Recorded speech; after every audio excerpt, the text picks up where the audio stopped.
આજે તો યંશને અચાનક જ લઈ જવો પડ્યો દવાખાને. તો રાધે રાધે ને જય શ્રી કૃષ્ણ. હવારમાં બધું ઘરનું કામ પતાવીને સીધા જ પગી ગયા શ્રી હરિ ક્લિનિક. કેમ કે રાતનું યંશને ઝાડા અને ઉલટી થઈ ગયું હતું એટલે દવા લઈને સીધા જ આવી ગયા ઘરે. હા, ભાઈને ગેસ્ટ્રો થઈ ગયો તો એટલે કેળા ખવડાવવાના કીધા હતા.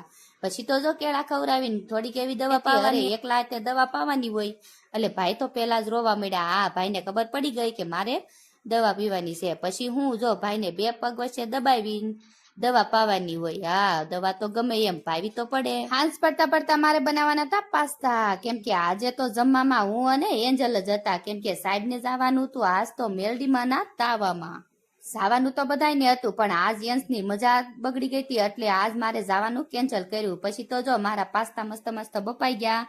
એટલી વારમાં જો મેં કાંદા, ટમેટા અને મરચું કટિંગ કરી નાખ્યા. તો હાલો, તમને બધાને પાસ્તા ભાવે કે નહીં? અમને તો બહુ ભાવે. હા, ખાસ કરીને અમારે એન્જલને. બધું કટિંગ કરી નાખ્યું ને પછી તો તપેલીમાં મૂકી દીધું 2 પાવડા તેલ. તેલ ગરમ થઈ ગયું એટલે રાઈ જીરું નાખી દીધું અને પછી તો ટમેટા, કાંદા અને મરચાનો વઘાર મારી દીધો. હવે આપણો મસાલો મસ્ત રીતે સડે ને એટલી વારમાં જો ગાડલાની ખોળ સડાવવાની હતી. આ હવારે ધોઈતી પણ સડાવવાની બાકી રહી ગઈ હતી. પછી તો એન્જલની મદદ લઈને આખી ખોળને સડાવી દીધી મસ્ત મસ્ત. તો અમારો વિડીયો ગમે તો લાઈક, શેર ને સબસ્ક્રાઇબ.